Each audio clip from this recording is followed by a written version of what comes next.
you. Only you, Lord.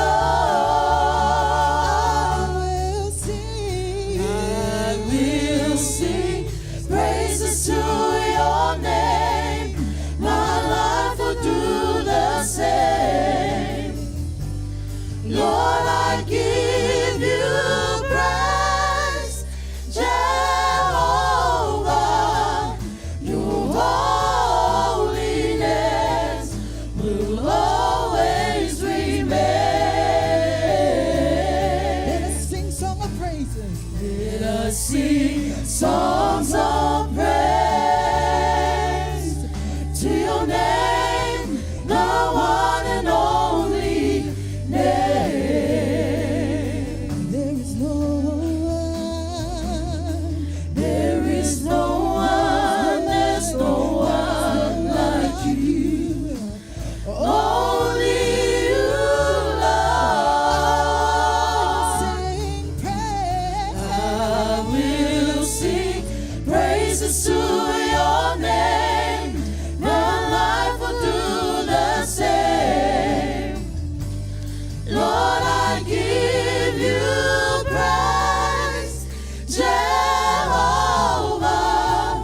Your holiness will always remain.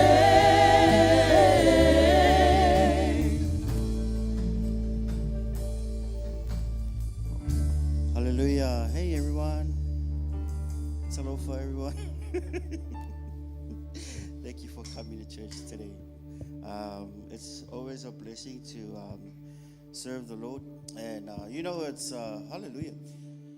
Hallelujah. We got amen.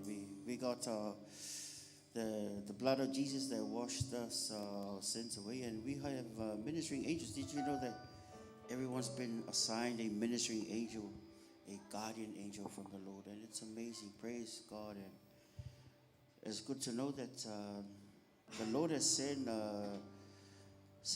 what's it called? Guardian. The Lord is with us. Amen. And we're going to worship the Lord today. Can you wave to your neighbor if they're far away, or shake a hand next to you? And everyone. And the team as well. Thank you for your hard work. Well, we're gonna praise the Lord this morning. Would you like to stand with us, please? We're gonna thank you for coming today. It's a blessing to see you guys. If you guys didn't come, we don't know, we can't have church. But very grateful, and some of you guys watching online. So may the Lord bless you.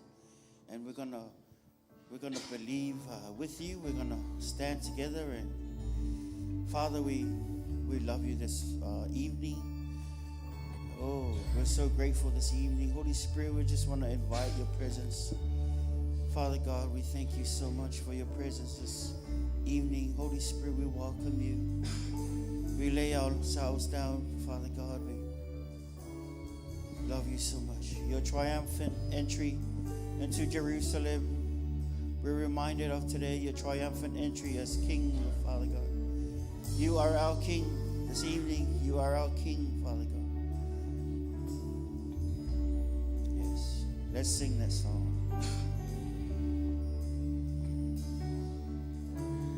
Who is like you, Lord, in all the earth? Matchless love and beauty in this world. Ooh, nothing in this world can satisfy. Oh, Jesus, you're the cup that won't run dry. 'Cause your presence is heaven to me. Ooh, your presence is heaven to me. Oh, your presence is heaven to me.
presence is heaven.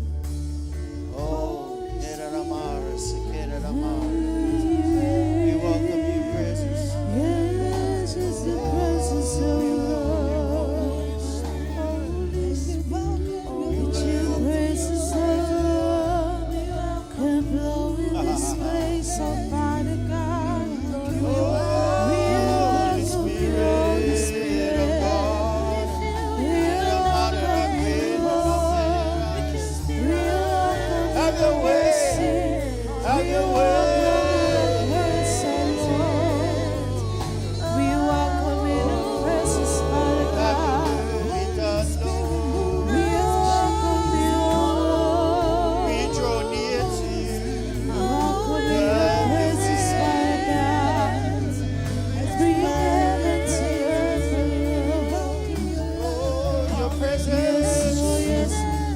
Your presence is heaven to me.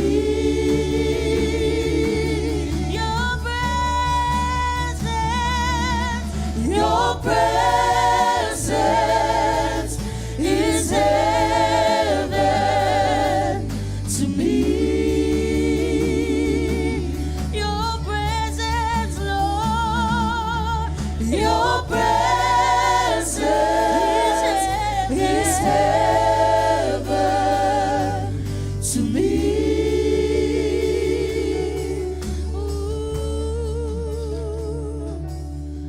Your presence is heaven to me. Hallelujah. Hallelujah. Yes, Holy Spirit. Your presence is heaven to us. We thank you. We acknowledge your presence in this place. Help us, Holy Spirit, to worship you in spirit and in truth. Hallelujah. Church, get ready to praise and to give thanks to your God this evening. Remember, this is the week that Jesus is heading to be crucified. We must be thankful of what Jesus has done on the cross. He gave his life for us. He died for us. He saved our souls. He healed our bodies.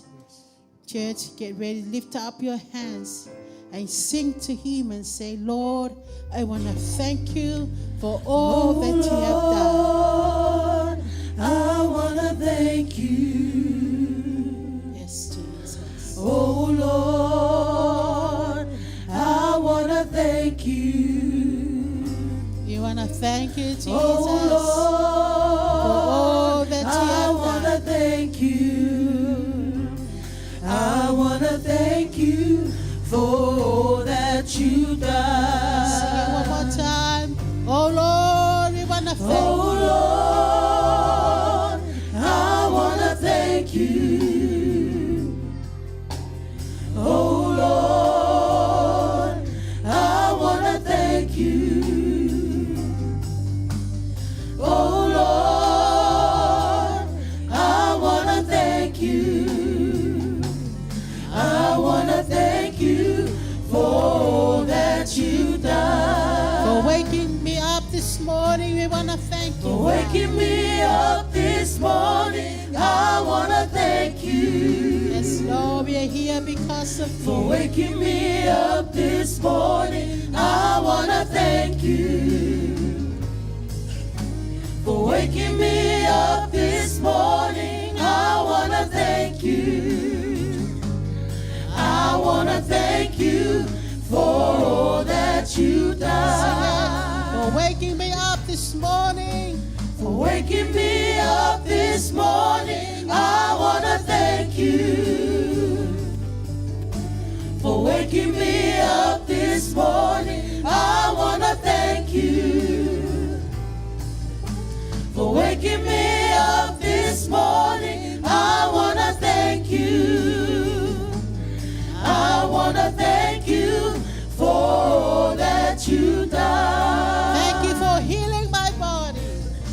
For healing my body. Yes, Lord, thank you, Jesus, I want to thank for you. your blood. Hallelujah.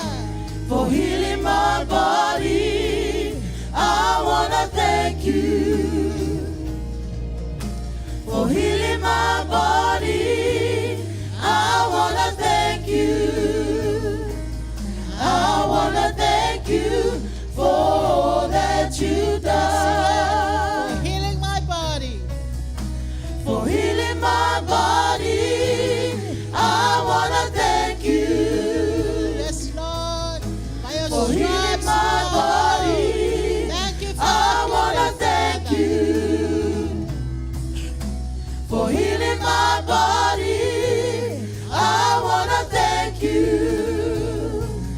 I want to thank you for all that you've For done. saving my soul, we want to thank you, For Father. saving my soul, I want to thank you. For saving my soul, I want to thank you. For saving my soul, I want to thank you. Thank you for saving us. I want to thank Yes, you Lord. for all that you've done. For giving your life for me. For giving your life for Yes, me. Father. I want to thank you. We want to thank you for giving your For life. giving your life for me. I want to thank you. Hallelujah. For giving your life for me. I want to thank you. I want to thank you for all that you've done. For giving your life for me. For giving your life for Thank you, me. Father. I want to thank Giving your life for you. us. For giving your life for me. I want to thank you. For giving your life for me. I want to thank you. I want to thank you for all that you've done. Hallelujah, church. Give thanks to your Father tonight. Thank Him for giving His life for you, for saving your soul, for healing your body, for all that He has done in your life. Give Him thanks with a heart of gratitude. I want you to say thank you, Father. Thank you for the air that we breathe, the clothes that we wear. Lord, we thank you for giving your life for us. Thank you for the salvation, Jesus, that you have prepared on the cross for us. Thank you for redeeming us. Thank you for sanctifying us. Thank you for forgiving us, Lord. Thank you for preparing a way for us, Father. Lord, we thank you. We thank you. We can't thank you enough, Father, for all that you have done. Jesus, thank you for giving your life. Thank you for dying on the cross to save our souls. Lord, we thank you. We thank you. We thank you, Father, for loving us. Thank you so much. Thank you for your blood, Lord Jesus. Father, we adore you. We give you all the glory. We give you all the honor and the praises, Father. You deserve it all, God.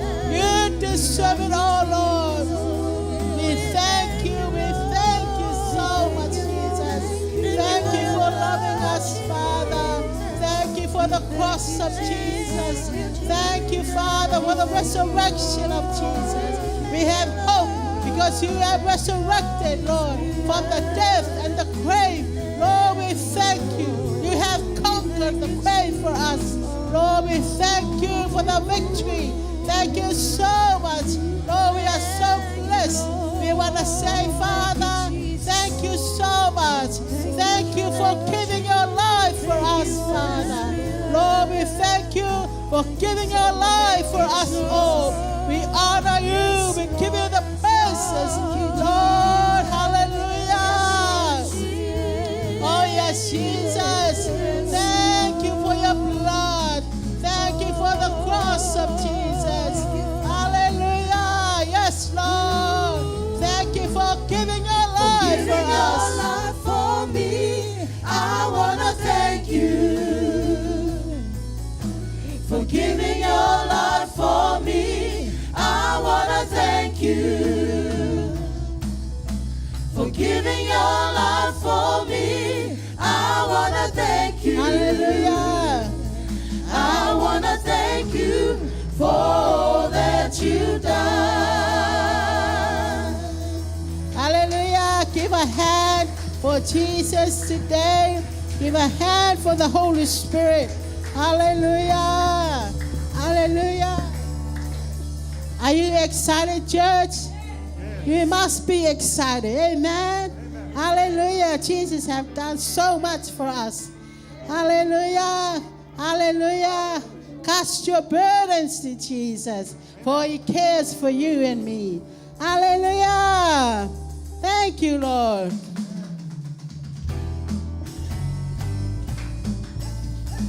Hallelujah. Just so. Hallelujah. Come on, come on. Just so nasce la Calvary. Hallelujah. Amen.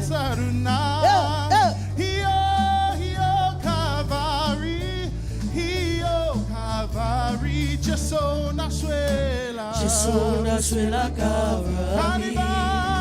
Kalima kalali bisalona. Io Calvary. Io Sing it. Calvary. Hallelujah. Gesù nasce la Calvary. Calima. Kalima kalali bisalona. Io Calvary. Io Calvary. Io Calvary.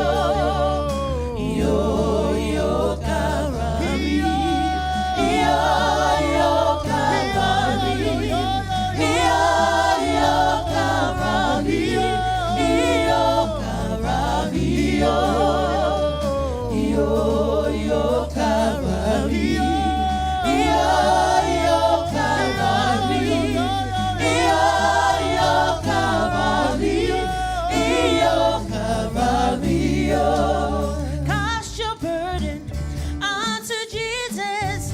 He Hallelujah, yes. cares for you. He cares for Cast you. your burden onto Jesus. He cares Cast your for burdens. you. Cast your burdens onto Jesus. He cares for you. Cast your burdens onto Jesus. He cares Higher, for you. Higher, higher, higher, higher, higher, higher. Lift Jesus higher, higher, higher, higher, higher, higher, higher, higher, higher. Higher, Lift Jesus higher. higher, higher, higher, higher, higher, higher, higher. Lift Jesus higher, higher, higher, higher, higher, higher, higher, higher. Lift Jesus higher. Lower, lower. Lower, lower, lower, lower, lower, lower. Some say to lower, lower, lower, lower, lower, lower, lower, lower, lower. Some say Lower, to lower, lower. lower, lower, lower, lower, lower, lower. Some say to lower, lower, lower, lower, lower, lower, lower, lower.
His name is wonderful. I know his name. I know his name. I know his name. He is the Prince of Peace. I know his name. Hallelujah. I know his name. He is the I Prince know of his Peace. name. He is the Prince of Peace. I know his name. I know his name. I know his name. He is the Prince of Peace. I know his name. I know his name. I know his name. He is the Prince of Peace. I know his name. Higher, higher, higher, higher, higher, higher, higher, higher. Lift Jesus Higher, higher. Lift Jesus higher. higher, higher, higher, higher, higher, higher, Higher, Lift Jesus higher. higher, higher,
there is none like you, Jesus.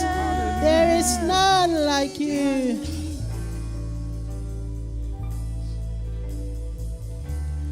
My soul will bless you, Jehovah,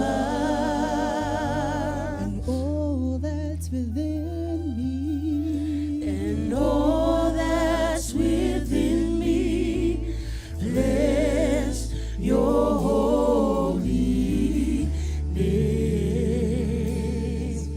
For you are glorious. For you are God in praise and beauty, oh Father. You are holy. You are holy.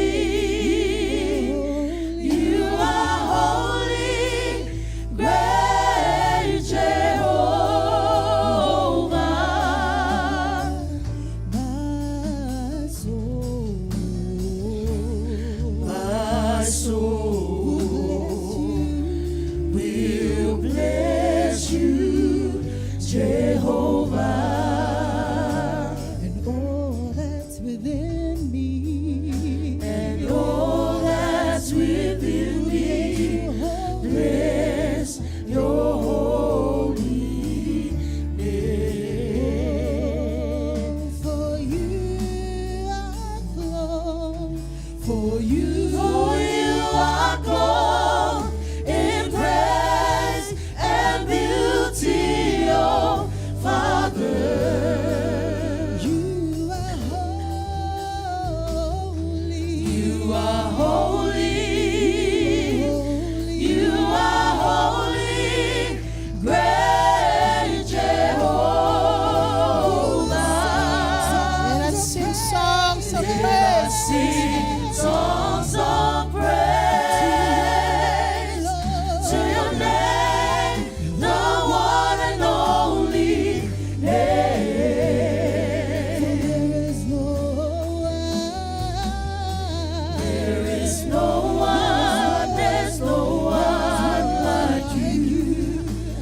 Only you, Lord. I will sing praises to your name. My life will do the same. I give you praise. Lord, I give you praise, Jehovah.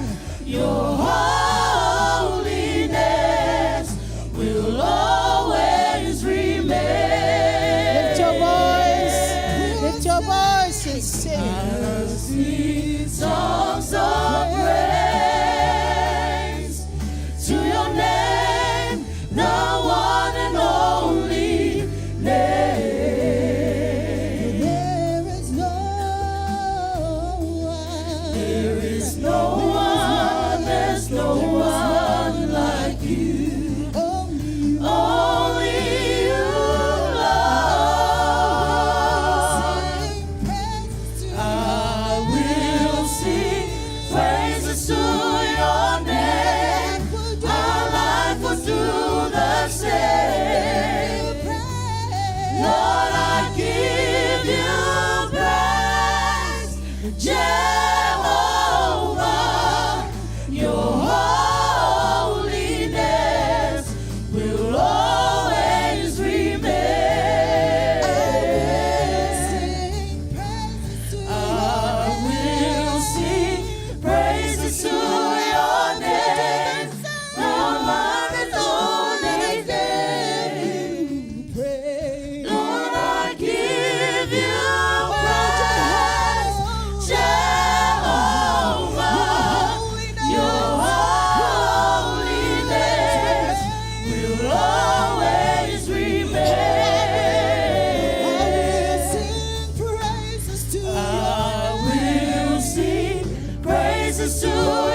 Hosanna to the King. We sing Hosanna to the Lamb of God. We sing praises to you, Lord. You are the only true God. You are the only true God. We sing praises to you, Abba Father. We give you glory. We give you honor. We give you praises, Lord. There's none like you. There's none like you. You're worthy, Lord. Yes, sing praises to you. You are worthy, Lord. You are worthy. You are holy. You are holy. You are worthy, Lord. We worship you. We worship you. You are the Alpha and the Omega. You are the beginning and the end. We worship you. We worship you. We honor you, Lord. We worship you. You are holy. You are holy, Lord. We stand in awe of you. We stand in awe of you. For you are the great God. You are the great God. We worship you. We worship you. Oh, yes, Father. We worship you, King and our Master. I stand in awe of you. I stand in awe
Church, this is your moment with your God. Worship Him. Pour out your heart to Him.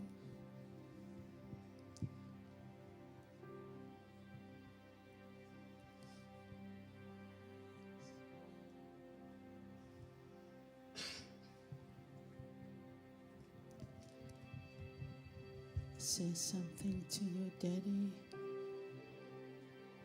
Just worship Him from your heart tonight. Oh, yes, Father. Oh, yes, Jesus. You're so marvelous, Lord. You're so great, Jesus. We can't explain how much you love us. Father, we love you. We honor you, our Master and our Lord, our Master Planner. We worship you, the Creator of heaven and earth. We love you, Jesus. You are worthy to be praised. You deserve all the honor, Father. We love you. We love you, Jesus. There is none like you. There is none like you. There is none like you, Father. You are holy. You are holy. You are holy. Father, we honor you, our King and our Lord. How can we explain, Lord, your love for us? You died for us. You gave your life for us. You saved our souls. We love you, Jesus. I love you, Father. I love you, Lord. Holy Spirit, we love you. I love you, Holy Spirit. I love you, Holy Spirit.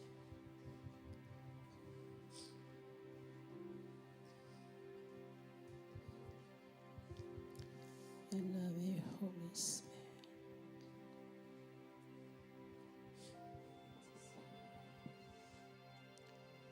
Yes, Father. We bow down and worship you. We bow down and worship you. I love you, Father.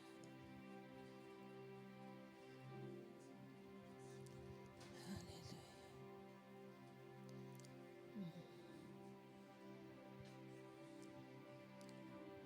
And I love you, Lord, and I lift my voice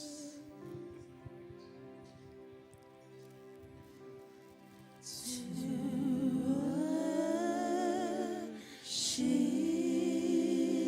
you, oh my soul, rejoice,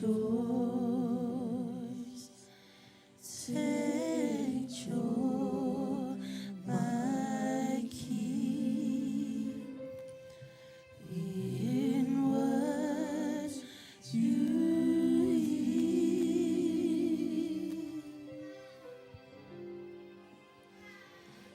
Let it be a sweet, sweet sound in your ear. I love you, Lord. Yes, Jesus, we love you. I love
Yes, Father.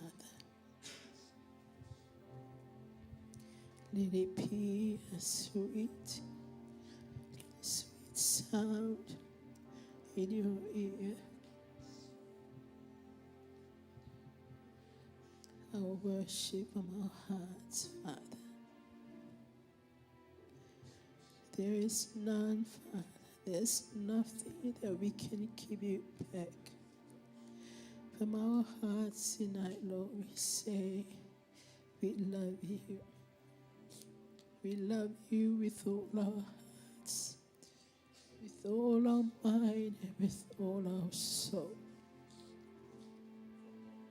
For you are a great God. You love us, Father, regardless of our shortcomings and failures in life. You love us so much. You gave your very own life for us on the cross. Father, we thank you for the salvation. Thank you for your resurrection, Jesus. Without your resurrection, we have no hope. But we thank you that you died, you rose again, and you are seated at the right hand of the Father, interceding for us. Lord, we thank you so much. Thank you for bringing us this far. Thank you for the cross of Jesus. Thank you for your blood, Lord. Thank you for the salvation. Thank you. We thank you. We thank you, Abba Father. We thank you, Abba Father. Thank you, Jesus. You were on the cross, but we were on your mind. We thank you. Holy Spirit, we love you. Thank you, Holy Spirit, for helping us. We honor you, our God, tonight. We want to say, Father, we love you. Jesus, we love you. Holy Spirit, we love you. We want to adore you, our King and our Master. We want to adore you, our Creator. We want to adore you, the Lord of Lords. We want to adore you, our King and our Savior. Father, we love you. We give you all the glory and the honor. Father, we bow down in adoration and we say, Father, we love you. We thank you so much for all that you have done. Thank you, Father, for this wonderful moment in your presence. Thank you, Father, you kind of bless us tonight.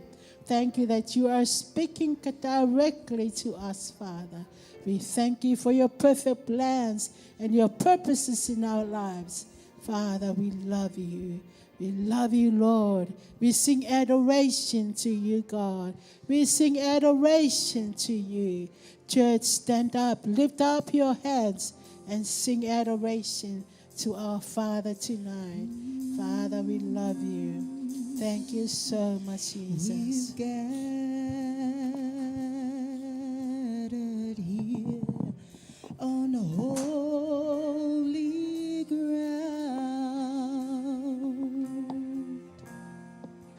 Oh, the angels hovering all around.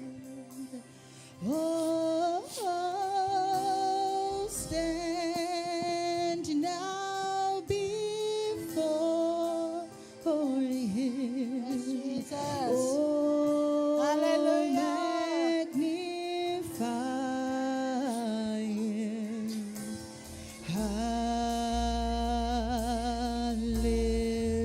Hallelujah to the Lamb. Hallelujah. Hallelujah. Adoration and praises fill my soul. Fill my soul.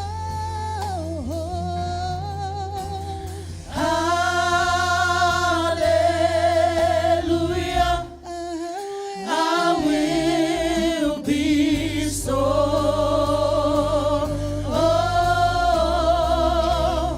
I will sing to the Lord, lifting my hands. Hallelujah to Hallelujah. Lift up your heads, lift up your voice and sing.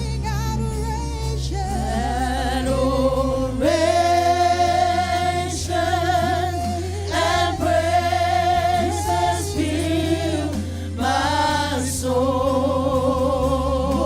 Sing hallelujah.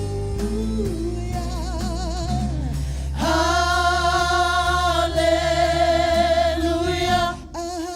I will be so.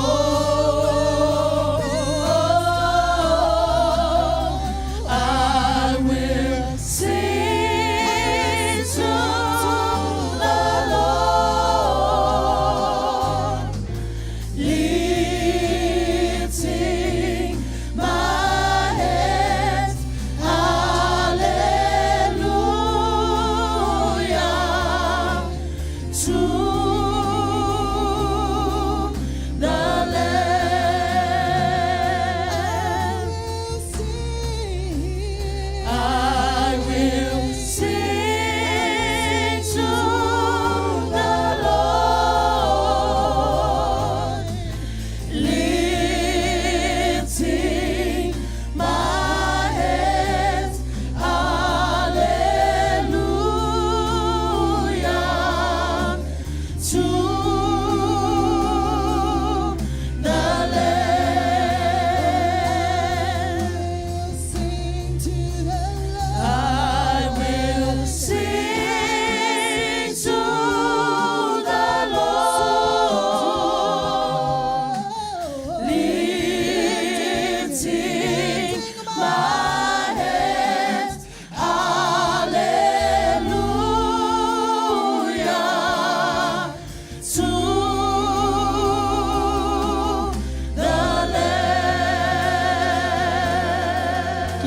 worship offering to Jesus. Hallelujah. Hallelujah. Hallelujah. Oh, yes, Father. Lord, we give you all the glory and the honor. We thank you so much for your presence tonight. Father, we love you. We adore you. We magnify you, our King and our Master. May your name be glorified forever and ever. In Jesus' name, and everyone shout, Amen.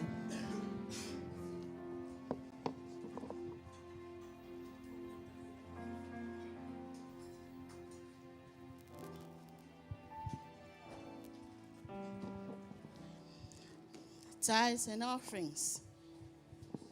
The first mention of tithing in the Bible is found in Genesis 14, verse 20. When Abraham was returning from winning a great battle against the kings, Melchizedek, the king of Salem, and the priest of the Most High God, met him and blessed him. Then Abraham took a tenth of what he had captured in battle and gave it to Melchizedek.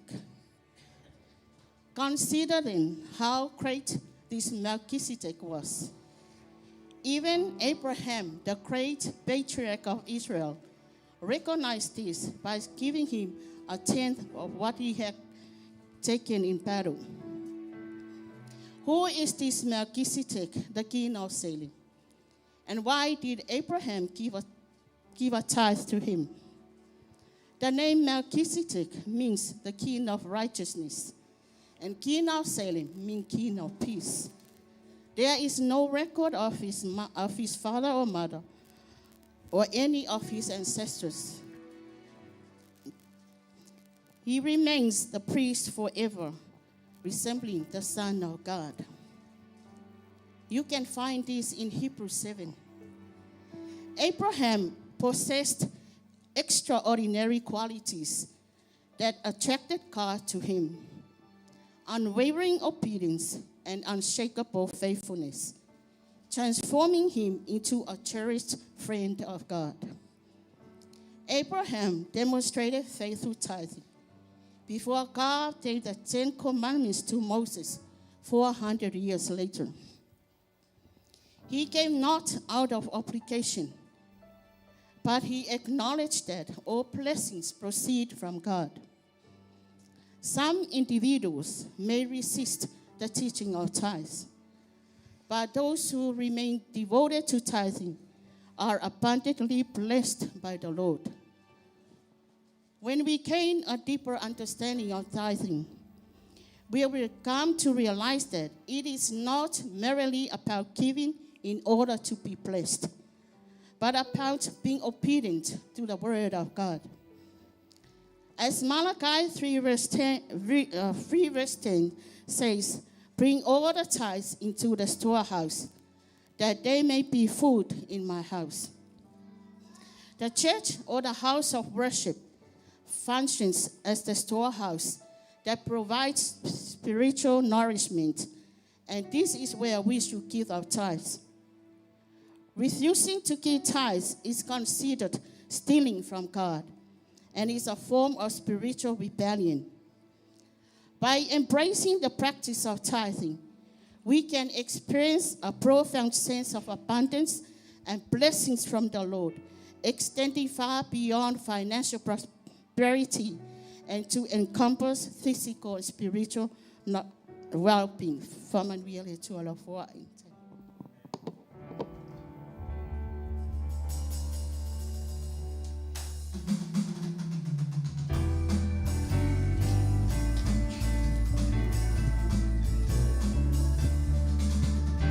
Gesù na suela Calvary, karibakana ni bitaruna, hiyo Calvary,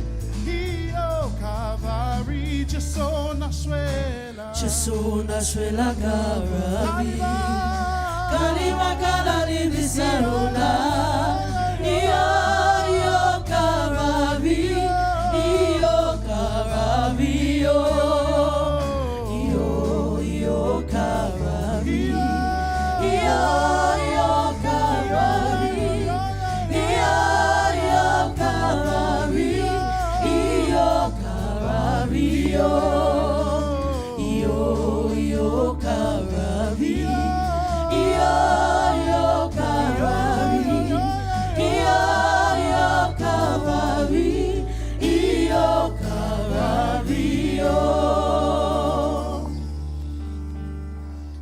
we bring our tithes and offerings to you in obedience to your word. We pray, Father, you bless our tithe and offering. Bless your people. In Jesus' name we pray. Every saint says, amen.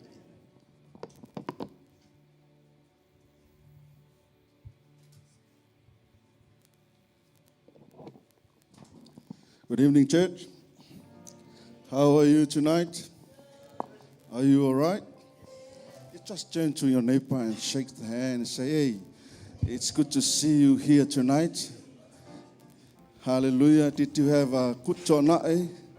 Did you eat a lot? Or you were fasting? Hallelujah.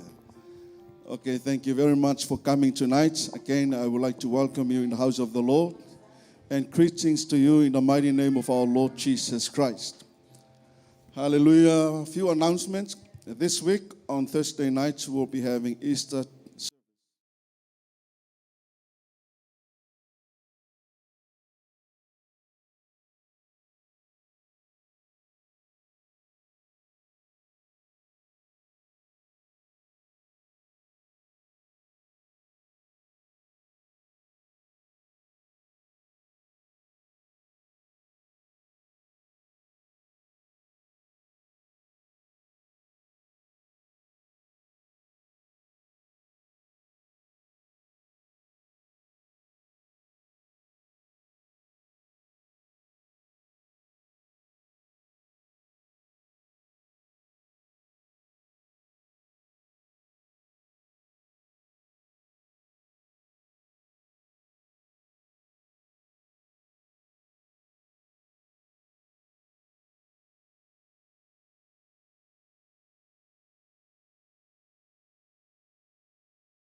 Just close your eyes, commit your heart to God, and open up to Him.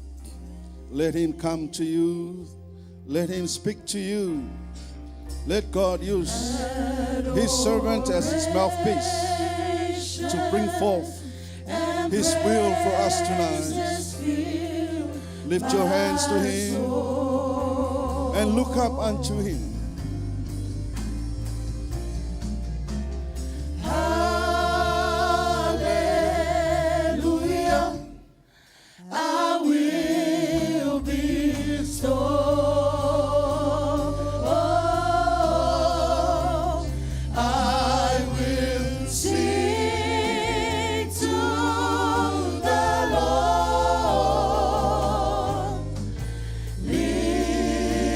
Lifting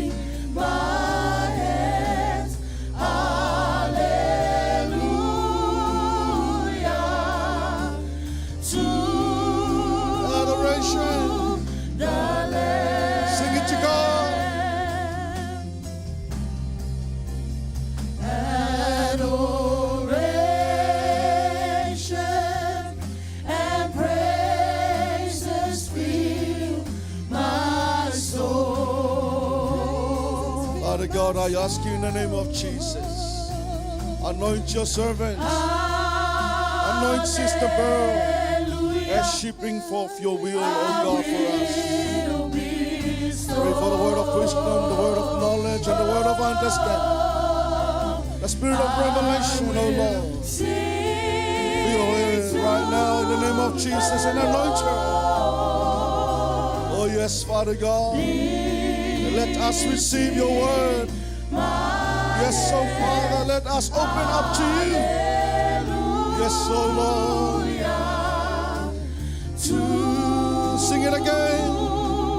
Lift your voice. Hallelujah. Oh yes, Jesus. Adoration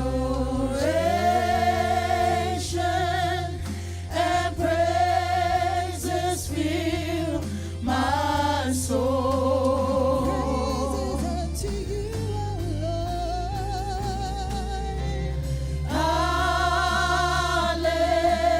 Hallelujah. I will bestow. I will bestow. I will sing to the Lord, lifting my hands. Hallelujah. Sing again. True, I will sing the Lamb.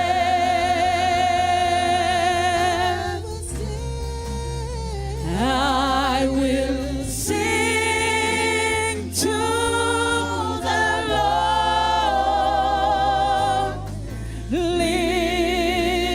lifting my hands. Hallelujah. To the Lamb. Hallelujah. We thank you, Lord. We bless you. We glorify you, Father. We thank you for this time.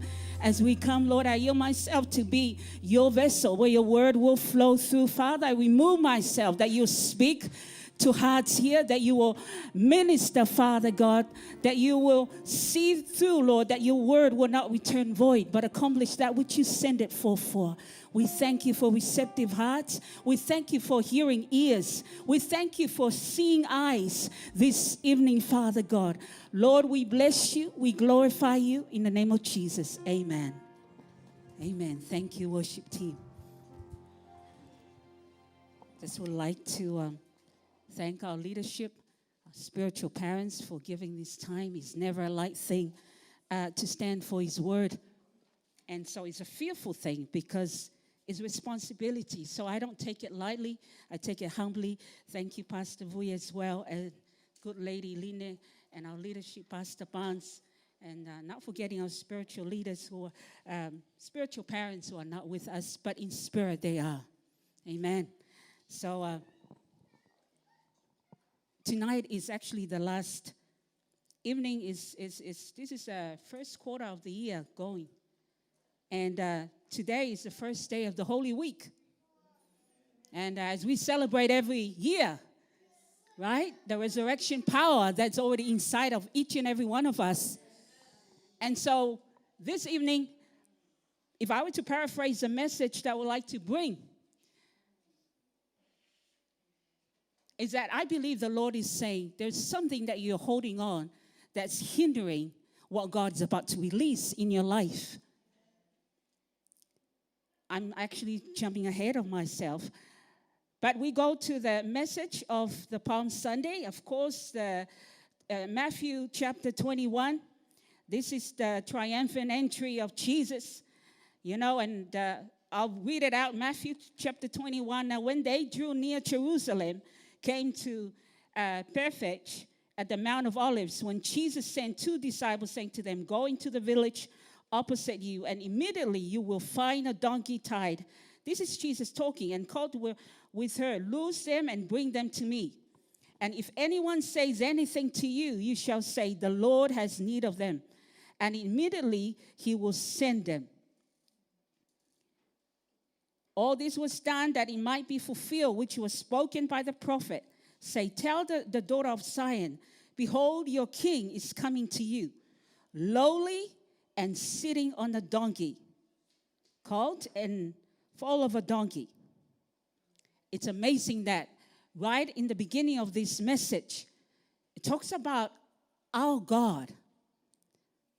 It talks about the humility of the man that came and saved you and I. It talks about the attitude of the King of Kings and Lord of Lords. He comes. In seriousness, I actually didn't. We're going in a different direction this evening. I think something was the Lord is just ministering.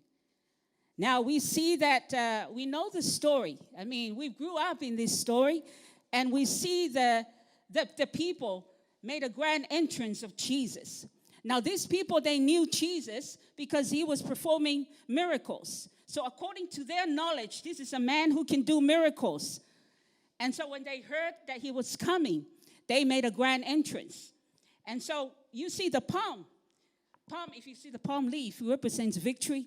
Already there was already prophecy of what's to come. And so the Bible says they were laying things on. As he comes, everybody's welcoming.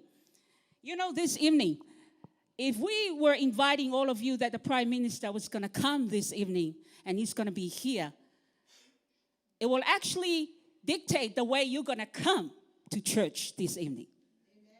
Right? If the minister was to be here this evening, I mean, you're going to put on the best clothes you have. You're going to come with an attitude like in awe. Why? Because of the position of the person that's going to be here. Any guest ministers that we have, we get a full house. Why? Because you know what? It's not only because of the guest minister, but because of the calling and the gifting that is coming to the house. And so we come like it. We come. Why? Because we come, there's all different kind of things. We see that when Jesus, you know, the woman with the issue of blood, right? Everybody was throwing around this man because they knew he performed miracles. But the only person that got miracle that day was the woman with the issue of blood.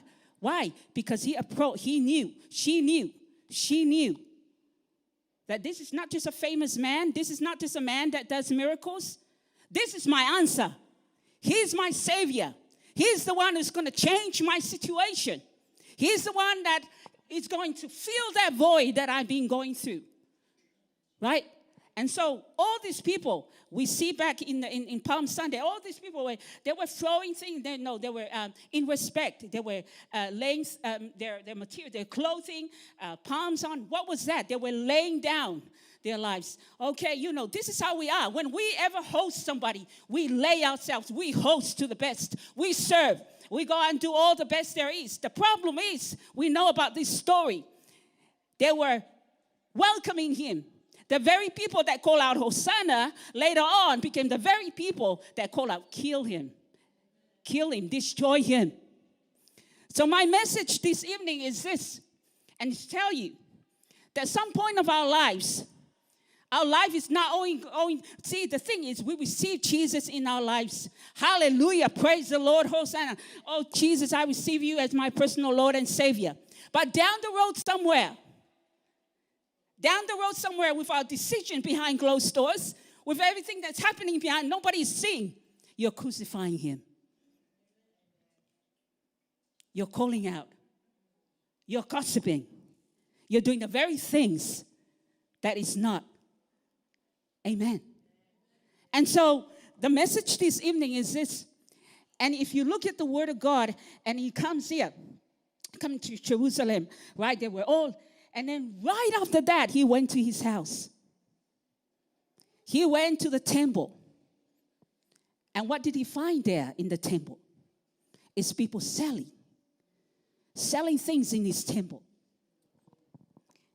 And if you would like to know what makes Jesus angry should make you angry. If he's really in your life, he should make you angry. This one, I mean, you've seen him. He turned reckless. He was throwing things out didn't care about how precious your little things were, he was like reckless. He was like destroying things. He was like, when it comes to prayer, God deals with it seriously. You know why he was really angry?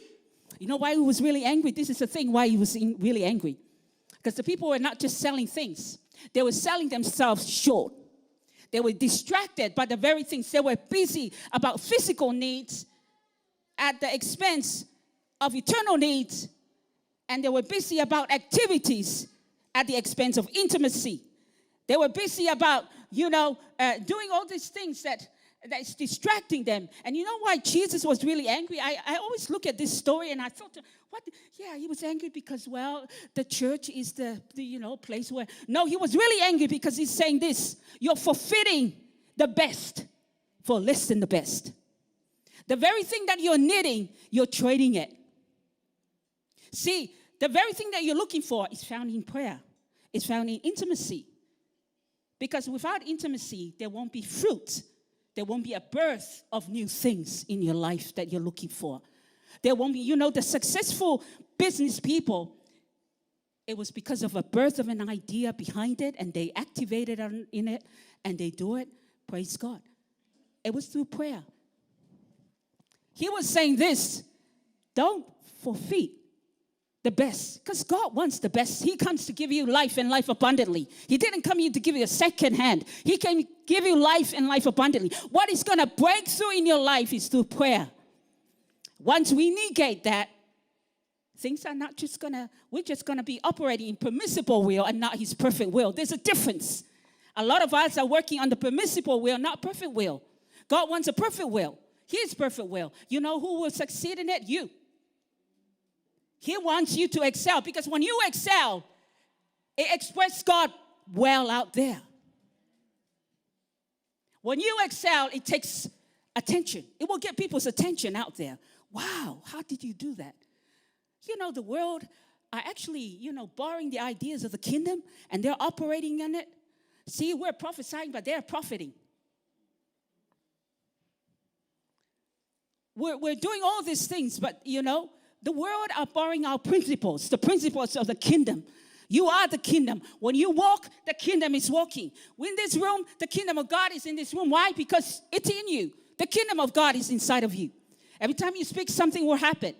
Last year, I was just telling a testimony. This will be a basic of a testimony. 3 things I would like to leave with you that would enable you to live a resurrecting champion life that God has ordained for you. First of all, if you look at what the word says, we're just filled with a lot of distraction, like never before. It's a lot more distraction like now. AI, everything, Facebook, everything. It's just distraction. Even, it's a lot of distraction. The devil is at it. He's going full on at it. And you got to watch it. He's at it like 24/7. And you look at the word, what is prioritizing? The problem is we're prioritizing the wrong things. What is he really laser focusing on his word? What is he saying? First of all, he's saying this, because we're giving our lives to the Lord, right? We got a real new created spirit inside of us. Now, first point will be this. You're guarding things, right? Every one of us is guarding things. The first thing is taken from the book of Proverbs, chapter 4, verse 24. Above all, guard your heart. Above all, guard your heart. Yes, you're guarding things. Prioritize guarding your heart. See, we're busy guarding our relationship. We're busy guarding our things. Yes, it's good to guard families. It's good to guard your job, whatever. But the Bible says that, don't put that first. Above all that you're guarding, guard your heart. Because out of it flows the issues of life. Because, when you give your life to the Lord, God has put a new... Because in that heart is everything about you. In that heart is your calling. In that heart is God's desire, and a purpose is in that heart. In that heart is everything about you to make you fruitful and successful in this life. Everything about your calling, about the definition of your purpose is in that heart. And that's why the devil wants to steal, kill, and destroy from that heart, because he knows once you know your purpose and your calling, you become a threat to the kingdom of hell. And that's why he wants to distract you. So one of my testimony last year, you know how you go through life and you're doing the right things, but it's like, you feel like something is not right, right? Something is not right. And, you just feel like there's an urging, but you just don't know. You can't put your finger on it. You go to prayer, okay, and you continue doing things in life. But you feel uneasy. Toward the end of last year, I felt really exhausted. I don't know why I was exhausted. It wasn't but it was just spiritually. I was like, Lord, help me. What is it? What is it? Sometimes you feel that way. And you know why? Sometimes because it's not so much you lack love for God. You lack order. Sometimes things are upside down. You just need to put it in place, right? Oftentimes because, things are not in place. I mean, imagine if you come and you're wearing your jacket before you put on your shirt. I mean, it looks out of order, right? You know somebody's out of order, by the way. I mean, like the shoe is all over the place and everything is like, it's like, because God is a God of order. He's not a God of confusion. In fact, we're an example of order. We're an example of order. My eyes is where it's supposed to be. I'm glad it's not under there, or else, it would be a struggle. My head is where it's supposed to be. My ears is supposed to be where it is. If they're all over the place, you're a product of disorder. And so a product of order represents peace. The world is looking for peace. There's a lot of people that are out of order. That's why there's a lot of depression and a lot of things out there. And you know who they're looking for order? It's in here, in the church. They should be looking in the church and see order. Because when you bring order, you bring peace out there. They're looking for that peace. And you know what? You should have peace because Jesus lives on the inside of you. Amen? Jesus lives. When you walk out, the kingdom is walking out. The peace is walking out. Everywhere you go, you touch this peace. And so I was just going back to my testimony. And sometimes God wants you to remove some things in your life that's holding Him from releasing more in your life. And so toward the end of last year, I was like, Lord, I don't know what it is. Seems like things... But God pinpointed some things that I need to get rid of. Yeah, it was close to heart. That's why guard your heart. The second most very important decision in your life, right? The second most important decision in your life is who you're going to spend your life with. It's very important because it's going to shape you. It's going to either enhance your calling or pull your calling, rob you of the calling that God has in your life. First of all, you give your life to Jesus, and then the second is your life partner. And you pray to God. And so it was really hard to make that decision. I'm just really, it's a vulnerable part of my story, but you know why? God used it to encourage us.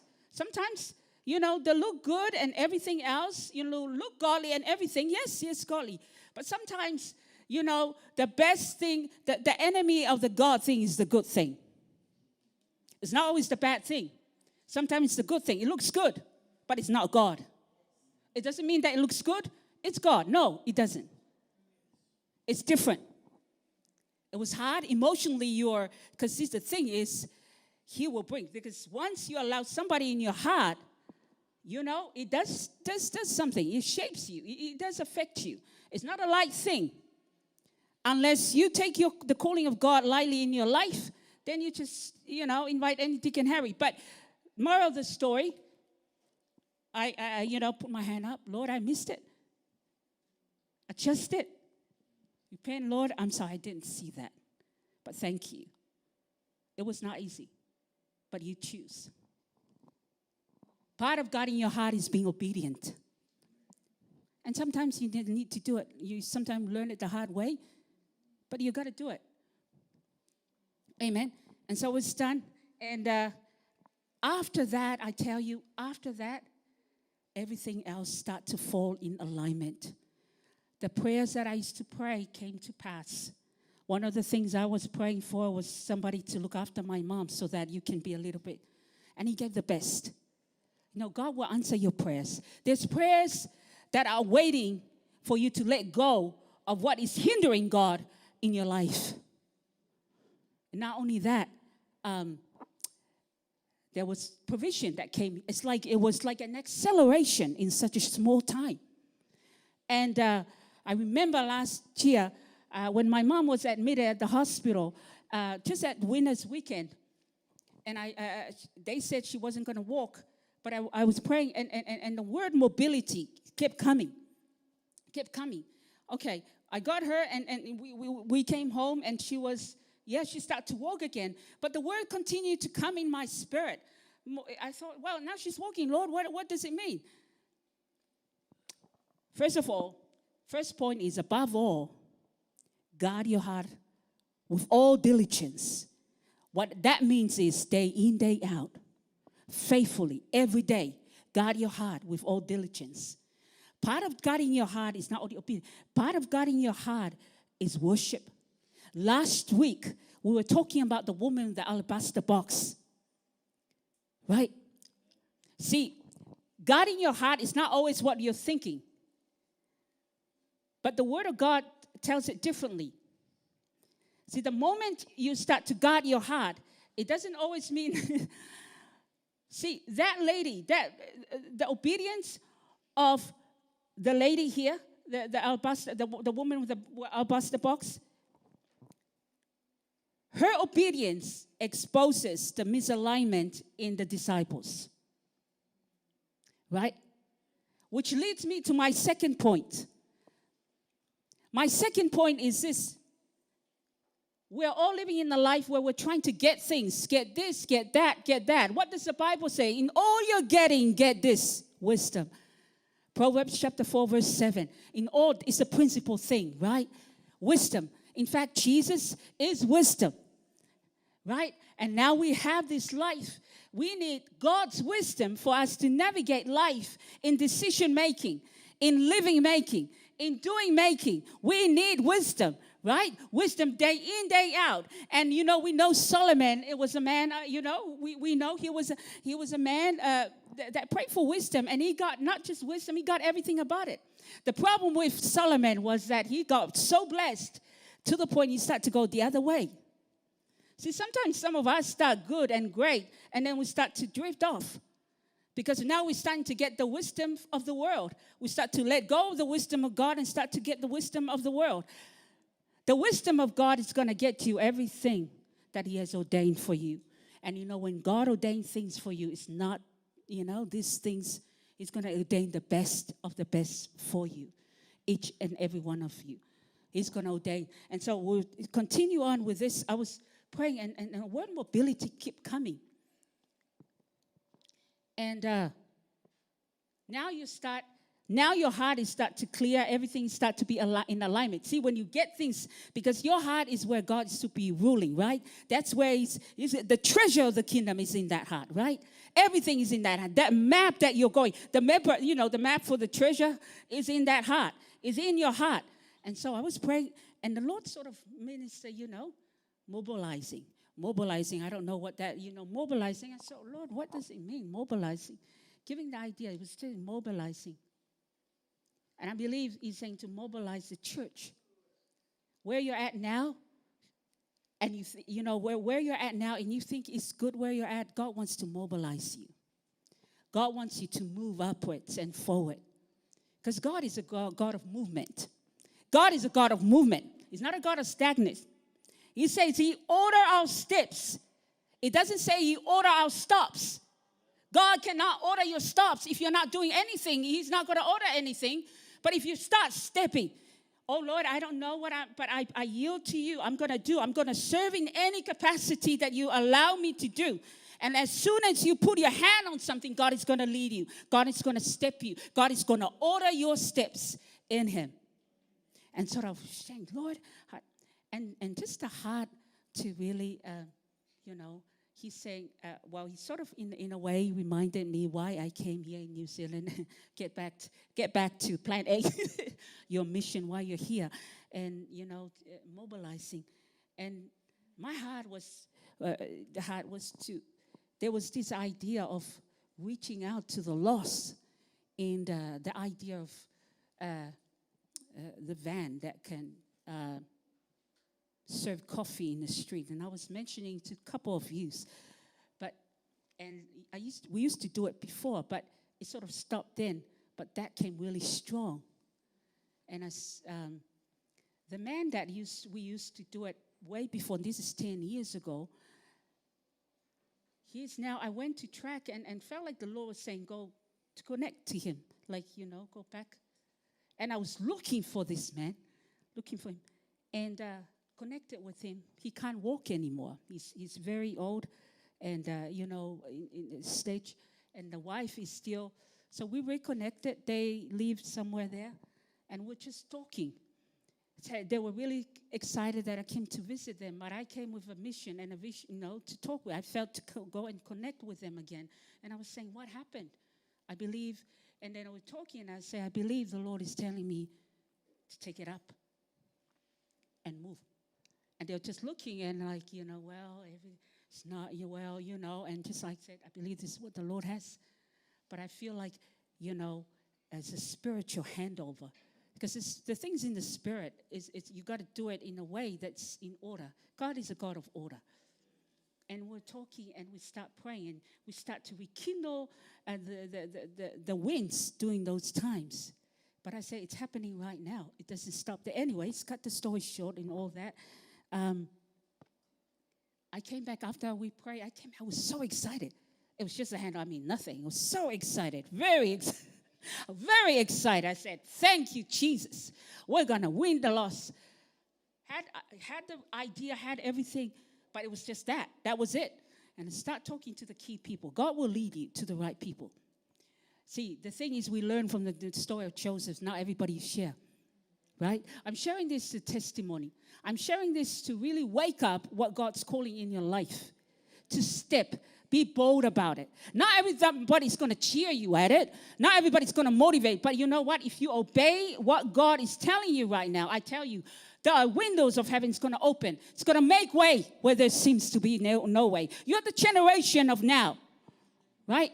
And so I came and started. And I was like, oh, wow. I was so excited. There was just something about you do the little things and it's like ordering your steps. And the more you step to a different, like he start to open and there's this new excitement and new fire, new furnace. And I was sharing a little bit with our youth meeting. But at that time, it's like, wow. And I remember sharing to one of my close friends. She said, wow, where's the van? I said, it's coming. It's coming. God, it's coming. I see it. I see a lot. It's coming. And you speak in faith what God is giving you. And I was just sharing. I think on last Wednesday, got a call. And this man called and he said, I want to buy you the van. I want to buy you the van, but you need to go and look for the van. The provision of God is there. If it's his vision, it will be his provision. You don't need to fret about it. You don't need to stress. If God is giving you, just be obedient to what God is saying. Move, and he will move. Do, and he will do. That's how he starts. And so right now, we're just looking for a van. And say, don't worry about it. We'll put in the cafe, the cafeteria that you want at the back, and we'll do that to say, praise the Lord. Step by faith, right? And so that's an excitement of now, of what it will be. And the third thing is, first one we say, above all that you're guarding, guard your heart. Secondly, above all that you're getting, because we're all about guarding and getting. The world is getting. Go get this degree, this thing, get this. In all you're getting, get wisdom. And the third one, in all you're seeking, because everybody is seeking. We're all seeking. Seeking first the kingdom of God. You don't need to pray for provision, because when you seek the kingdom of God, all these things will be added. It's automatic. It's guaranteed. It's there. It's done deal. It will be. Especially you as a child of the Most High God, he's already provided for. You just need to align. Sometimes we just need alignment, right? We just need to align with him, and God will flow through with whatever that God has placed in your heart. And as we go, see, this is how we will host the resurrection power that is inside of you. One of the things I want to encourage you about guarding your heart is guard your association. Who are you running with? Who are you journeying with? Because who you're journeying with does affect your journey. Because when you're fellowshipping with somebody else, every time you're fellowshipping with somebody, you're fellowshipping with a spirit. And every time they're talking to you, they're sowing seeds unknowingly. And you know what? Guess what? I'll give you, every time you talk and your heart, it's putting into this conversation, you leave that conversation, you think it stops there. It doesn't stop there. You go and you're rehearsing in your head. You're rehearsing it in your head, and next minute you're talking to somebody else. And if it's something negative, you start to transfer it to somebody else. So really, God, who you associate with, because you become. You look at somebody, you will tell who they associate with. Are they a bearer of bad news or a bearer of good news? Are they, in the spirit? So be wise in that. It's very important. Bad company corrupt good manners. It doesn't take many. Bad company corrupt good manners. You run with eagles, you will soar like one. You cannot run with eagles and walk like a chicken. There's no chicks. Your chicks go with chicks. And but eagles soar with eagles. Sometimes the eagle can soar alone. Why he can soar alone? Because he has strength. He can see. He has foresight. He can see beyond the storm. Chicks, they don't. They're forever looking down. Everything they talk about is hopeless. Everything they talk is down. Everything they talk about is about this arena. It's not about there. It's always this. But the Bible says, seek, look, set your eyes on the things above, not on things. Because why? Because that's your arena. That's your demeanor. That's where you belong, right? People with it, they're always like, set your eyes on what's above, not what's here. No. There's three kind of people that we all know. People that talk about people and people that talk about, they know everything about what's happening around. Know all the news and everything. But when you around people that talk about principles and talk about life and talk about the kingdom and talk about the spirit, you will so like it. Amen. You will so like it. And so the thing is, as we're heading for Easter, amen, we got world changes in this room because the kingdom of God is inside of you. Jesus is inside of you. Everything you need is inside of you, right? The provision is inside of you. The Bible talks about the heart of a man is like deep water, but a man of understanding will draw it out. The man of understanding will draw it out. Who will draw it out? The Holy Spirit. He's a spirit of understanding. He's a spirit of wisdom. As you yield and spend time in prayer, he will be the one that will unveil. Bring it out one by one. Never saw that. How many times do we read it? I never saw that. I read it 10 times. But oh my goodness, the bulb is going on. Things change. You know what? Because the thing is, until the Holy Spirit is in manifest, there will be no revelation. And when there's no revelation, there's no transformation. But we need transformation, right? He's a God. We need transformation because when we are transformed, we are becoming more like him. Because our whole essence, our whole purpose on life is to be Christ-like, is to have Christ formed in us to the point where we walk like him, we heal, we talk like him, we do everything because the world needs Jesus. And the Jesus lives inside of you. Each and every one of us. And sometimes it's not a spectacular thing. Sometimes it's all this is some of the things that need in relationship is all this. I just want to say sorry. That's a breakthrough. I just want to say, look, I've done this. Sometimes that act is the most powerful act. Sometimes it's you owning up. I've come to the point where I say, Lord, I'm sorry. I acknowledge I was proud. I acknowledge I missed it. I acknowledge I didn't do it. I acknowledge I was unfaithful. Sometimes that's the greatest thing you can do in the presence of God.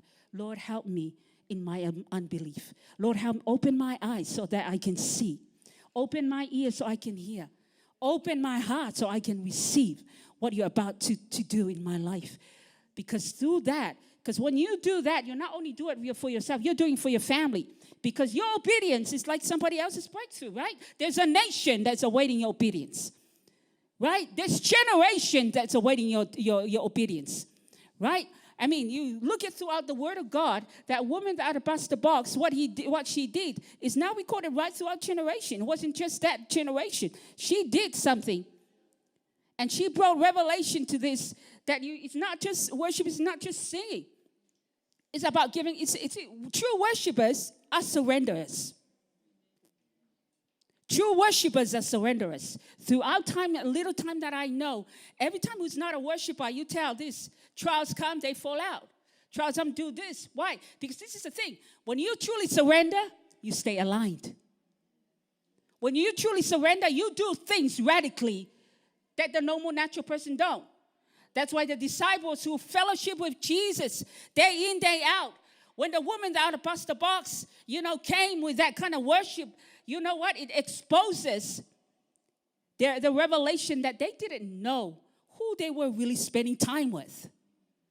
They didn't see the worth of this man. This woman saw the worth. I want to encourage you. There's people that yet to know God who are going to come in and they're going to see the worth of Jesus. They're going to cause miracles to happen while we're still sitting. And thank you, hallelujah, Jesus. But you know what? It doesn't have to be that way because you are the one who are going to rise up. You're going to rise up and call forth the next generation in. You're going to do things radically different. When wisdom manifests, it exposes misalignment. Wisdom appears, exposes misalignment, right? Every time. Martha and Mary, wisdom appears. What happens? Misalignment exposes. And we learn from that. It's not so much how much you do. It's how much you do in Him, from a place in Him. Because if you do a lot and from a wrong place, you will start complaining.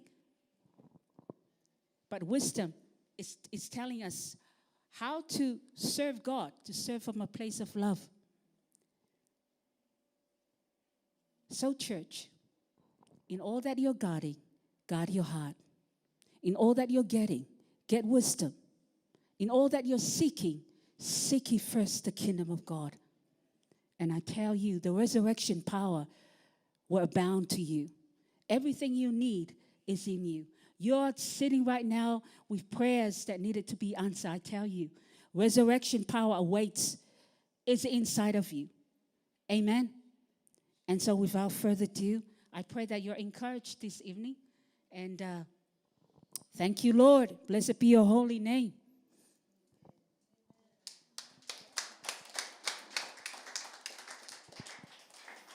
Amen. Well, God is good. And all the time. Yeah. Praise God. When the Spirit of the Lord speaks, it's amazing. And you know what?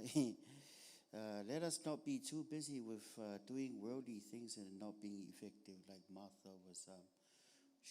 She was a busybody, meaning the body was really busy with other stuff and not prioritizing what God has put in their heart. Whatever the Lord has put in your heart, please prioritize what God has given you. On that day when us, because we're not going to be judged by the bad things that we've done. We're going to be judged by the calling that God has called us to do. Did we do the things that, and the Word of God declares that fire is going to come and it's going to test your work and my work. Did you know that when you come to church, you are coming to training? That God is training you to be a soldier, to go out there and do the mission that God has given you. Amen. One day, I'm going to look at you and you're going to look at me, and I salute you and you salute me in heaven. And I'm like, soldier, I commend you. Well done. And you know, the Lord has your reward. Be faithful. Be faithful with the little things, and the Lord will. You know, if you're faithful with the little things, you will be faithful with the much larger things. Amen? Yeah. It's good to be faithful with the little things, and the bigger things will come natural, and it's easy for you. Why? Because you're so used to doing it.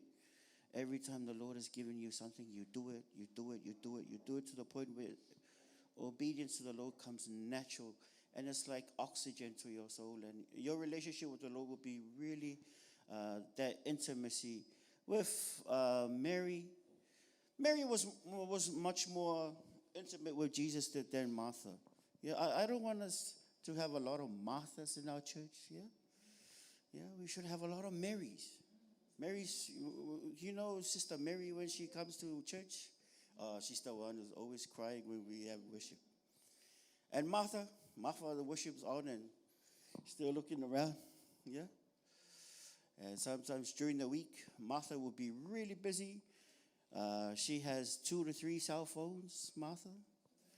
And she's always going out there and chick to the sisters and, you know, the friends, and even at work or at school. The focus with Martha. The prayer life of Martha is very weak. Martha's prayer life is very weak because intimacy comes from spending time with Jesus. And any Christian whose prayer life is very weak, guess what? If your prayer life is weak, then your intimacy with the King of Kings is very weak. And when the things of life come and hit you, you won't be solid. You're going to be standing on, you're building your life on sand, not on the solid rock, which is the Word of God. Amen. No, so you know what? We don't have to tell you to read your Bibles. You know, we don't have to tell you to read your Bibles throughout the week. As a strong, mature Christian, we don't need to tell you. Some of us watching online, Pastor Wood doesn't have to remind you to read your Bible during the week. You know it's good for you. Amen. Amen. And sometimes the Holy Spirit is telling you, don't stick with that friend. That friend of yours, he's not walking right with God. Stay away from that person. And there's a witness in your heart, like stay away, and you still go and, hey, you like to draw near to that person, and you like talking to those people who are, you know, they don't even have the fear of God. And guess what? You're going to be affected. You'll be like, well, I'm a strong Christian. No, you're going to be affected. Amen. Come and stick with people who love God, with your brothers and sisters in Christ. You will become much more stronger. The Word of God says that what? You walk with the wise and you will be wise. Don't walk with fools. Proverbs what? You walk with the wise, you will become wise yourself. We walk with the wise. Jesus was wise. Amen.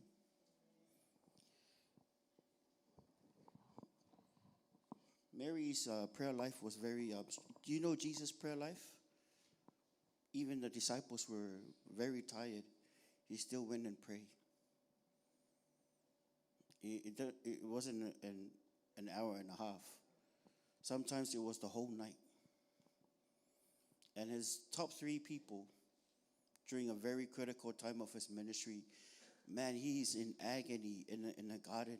And he said to his top 3 people, he'd be like, Sole, can't you pray with me at least an hour? Can't you pray with me? Man, you know what? We need to fire up our prayer life if we want intimacy with God. We need to spend more time. You know, you don't have to wait for us to remind you. Read your Bible, or I come up and sing the song, read your Bible and pray every day. No. Should be automatic. Amen? Should be automatic. Have these disciplines set in our lives. Amen? Your pastor doesn't have to. You know what to do. Amen? Hey, man, or hey, woman? Man, yeah. Yeah. I don't know, just, this year has been very different for me. It's the grace of God. Like I said, this year I want to surrender myself. I want to spend more time with God. And I believe you do too. Amen. And sometimes you can tell the level of surrender by the level of worship that people have. Sometimes we do worship and I look around, or I come in the room and you guys are worshiping, you know. That's very important to the Lord. It's always an issue of the heart. Let us draw near to the Lord, and He will draw near to us. Amen. God already did the first move through Jesus Christ. Jesus said, draw nigh unto me, and I will draw near to you. Amen. It's funny. This was the same message I preached in the morning as Sister Pro was saying today. And Pastor Wu is my witness. Oh man, I came up with these 5 things, and I prayed it 5, gave one to the other girl, and gave one to the other girl, and gave one to Pastor Wu, and I came with my notes. I was reading. I didn't sleep last night. Not that I'm, but you know what? Throughout the week, the Lord didn't give me anything. One of the scariest thing about me as an associate pastor is when the Lord doesn't give me any word. It scares me because I don't want to do it on my own strength. I just refuse to.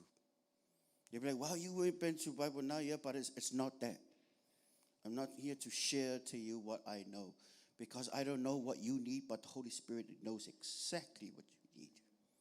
There's a saying that goes, you scratch the people where they itch. Well, guess what? Only the Holy Spirit knows where you itch. Only the Holy Spirit knows, because He's the one who really gives you the deepest satisfaction in your spirit. Amen. Did you know that money? Do you know that there have been people who've been rich? There have been people in the world in the sports arena. They've been a lot of money, but they end up taking their own lives.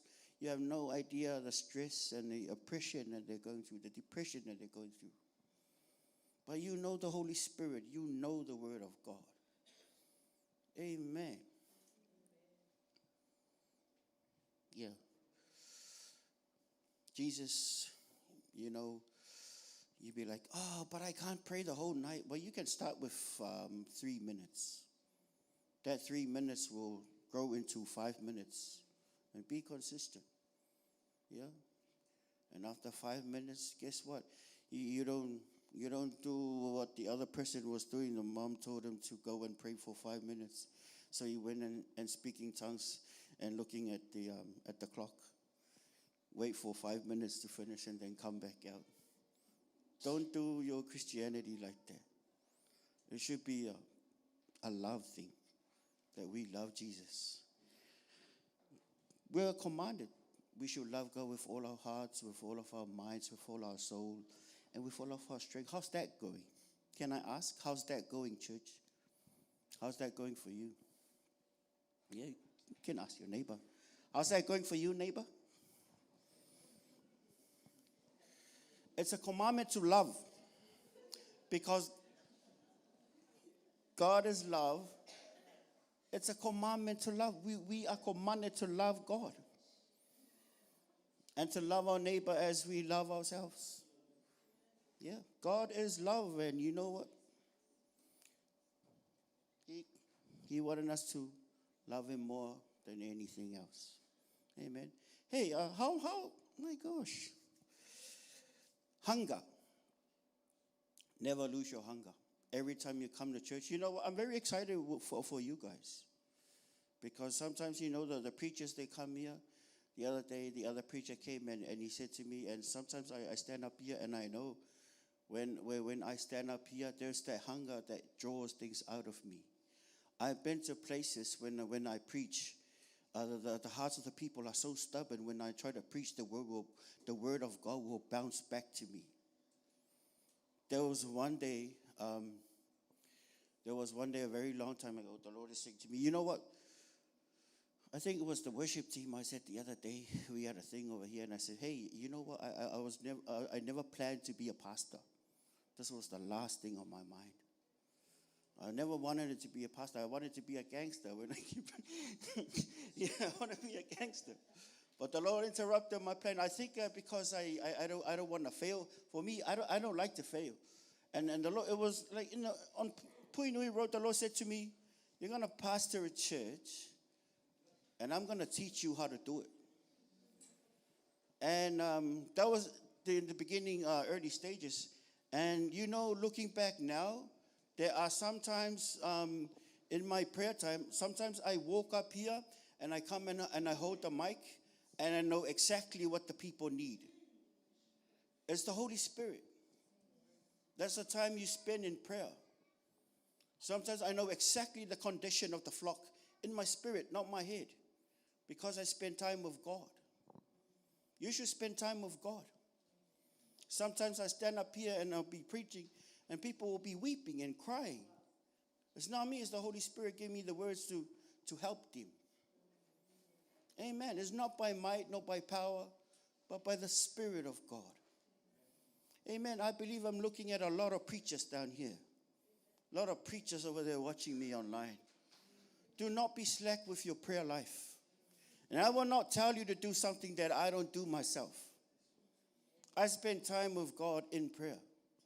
And so should you, soldiers of the cross. Spend time with God. Spend time, look at your, Martha was a very busy woman. And the Lord was not pleased with Martha. But the Lord was pleased with Mary because Mary chose intimacy. Sometimes we can be busy with church and no intimacy with the Lord. Amen. Please don't be too busy with the things of the world. And even when you're driving, speaking tongues, talk to the Father, talk to Jesus. Amen. Sometimes when your finances are stuck, you say, in the name, Satan, get your hands off my money. I break your power in the name of Jesus. Ministering angels go and cause the money to come in. And as I'm willing and obedient, I will eat the fat of the land. Amen. Because the devil doesn't want us to be rich. He wants us to be stuck. Jesus' ministry, that's why Judas was the person who looked after the money. There was a lot of money. That's why there was a person who looked after there was a lot of money there. Why? Because people were getting healed. People were getting delivered. But the disciples, they don't know that Jesus' prayer life was very solid. If you look on YouTube, there's a lot of successful evangelists, men of God. You know what? Their prayer life, they spend hours in the presence of God. They spend hours looking at the Word and researching the Word of God. They do the Word of God. Amen. Yeah. Be strong. And like I said, one person said to me this morning, it was for me as I was listening to Sister Pearl. She was going by the same flow that I was flowing in the morning. Guess what? Challenge. What if I give you the mic right now? I sit down and you come and go with the same flow that the Spirit is moving. Sometimes there's a drop in the spirit realm, but hey, that's your job. You know what? When I was training for the ministry, our instructor at the moment, he said, "Okay," and then he called my name. "Okay, and you're gonna come and do a review from yesterday." This was not planned. I came up with the mic and my hands were wet. And I took my shoes off because I was so scared. I was really young. I didn't know what to do. And here's, I think it was 20 plus, almost 30 people in our class. And they were all looking at me, and here's me like my hands were sweaty and my feet were sweaty. I keep on going like this. Like very nervous. And my ears were like really hot. And I see my friends, two friends at the back. They would look at me, look down and laugh. They look at me, they laugh. And I was so nervous. My ears were red. Man, I was very nervous. Oh, and they came up and I said, "Hallelujah." I said 5 hallelujahs.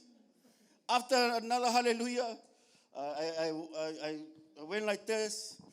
I was so nervous. It was the first time I got put on the spot. And I said another hallelujah. And my friends were still laughing at the back. After my 5th hallelujah, I began to listen. Something come up in my heart. And the words were, "No excuse. No excuse. The Lord has been training you.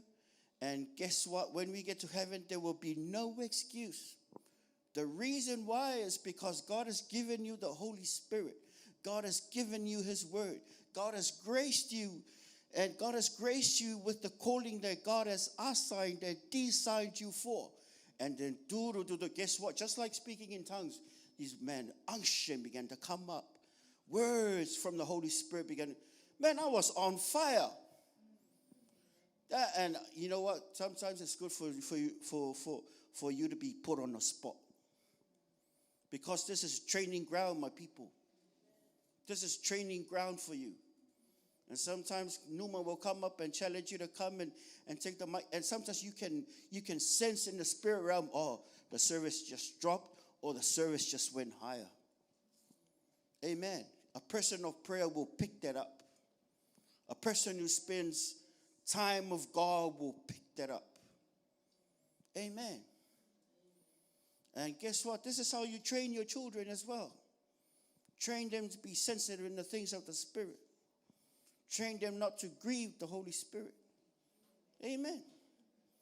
Yeah, that story about me, my 5 hallelujahs was funny, but that's how I started.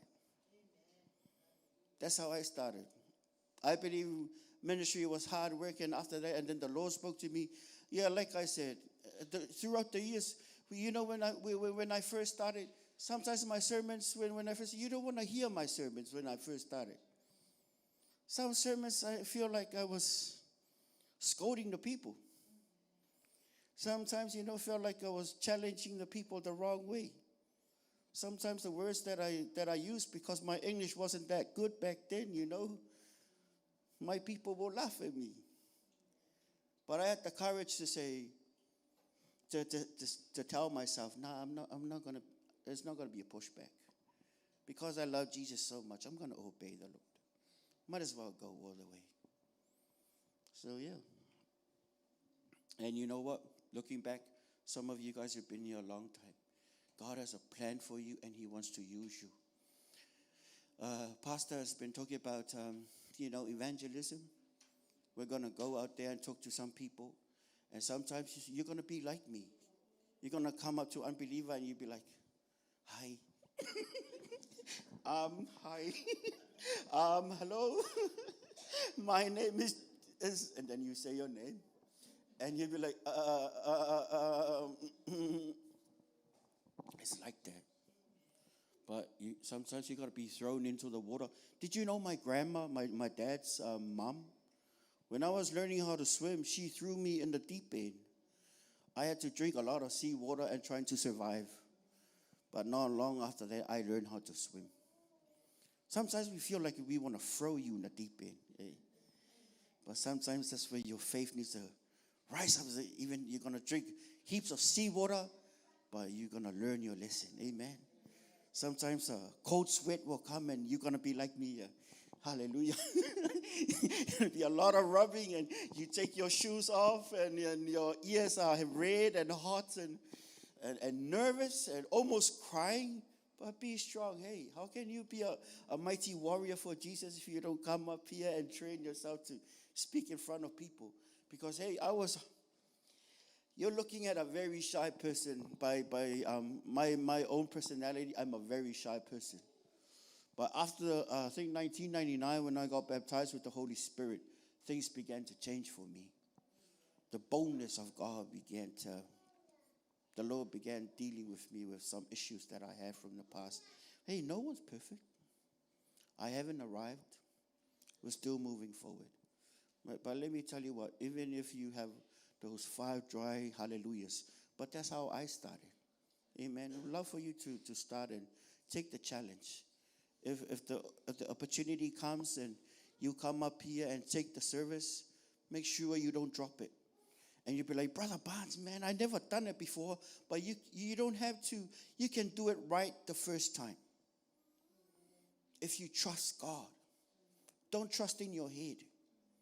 Don't trust in, or, think about what other people, no. Listen to what God has given you in your spirit. Amen. Listen to what the Holy Spirit is giving you.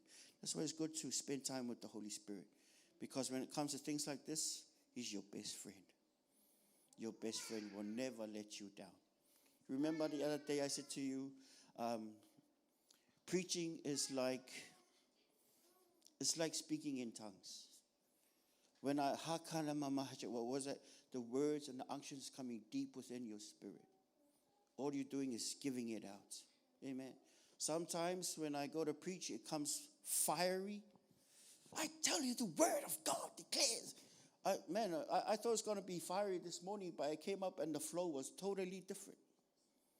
Sometimes it's slow, just like a waterfall. Sometimes there are parts of the river, and then there are some parts of the river like the stream, very slow. But whatever the flow, you flow with the Holy Spirit. Sometimes it comes out strong. Sometimes it comes out kind of like weak. But stick with the flow. Stick with the flow. Amen. Did you learn something this evening? Don't be a Martha this week. Not just this week. This year. Don't be a Martha. Be a Mary. Yeah? Say to your neighbor, I'm going to be a Mary. And say to the Holy Spirit, I'm going to be a Mary and spend more time with you.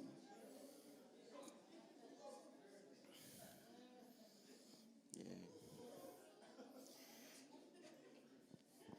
Hey, guess what? I really love our church. Because when I say to your neighbor, you guys like talking to your neighbor, eh? I've been to some churches, you say to your neighbor, oh, they're like, they're serious, like they're scared to say to their neighbor. But you guys, thank you very much for the atmosphere that you bring. Thank you for the positive vibes that you bring. May the Lord continue to bless you. Anything else? Okay. Well, we're going to go home and eat some kokolaisa. Yeah. But you buy your keke pot. Yeah. Those online, I'm sorry we don't have food for you, but please go look in your fridge and have something to eat. But we're going to stand up, everybody. And worship team, don't come up. Just stay there. You can bring the choir from down there. Amen. You're worthy of it all. You're worthy of it all. For from you are all things, and to you are all things. You deserve the glory. One more time. You worthy of it all. You worthy of it all. For from you are all things, and to you are all things. You deserve the glory. For from you are all things, and to you are all things. You deserve the glory. Father God, we're about to leave. Thank you for the word that was spoken over us. Pray for Sister Pearl and the family, that you will be with them, Father God. Continue to bless them, Father God. Thank you for using her to be a mouthpiece of you. We receive your word with a humble heart. We receive your word with gratitude. Father God, as your people go throughout, I come against every demonic influence of the enemy. Father God, I pray for favor. I pray for supernatural divine appointments. Thank you, Lord, that you will open doors, Father God, for your people. Thank you for promotion.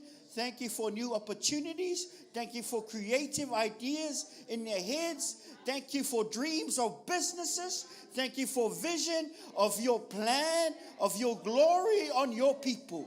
I speak blessing on your people in the name of Jesus. In the name of God, the Father, the Son, and the Holy Spirit. Speak blessing over you in Jesus' name. And everybody saying, amen. 1, 2, 3. God be the glory forever and ever. Amen. God loves you. Jesus loves you. God bless. Have a good week. Love you all. Kia ora. Ka kite.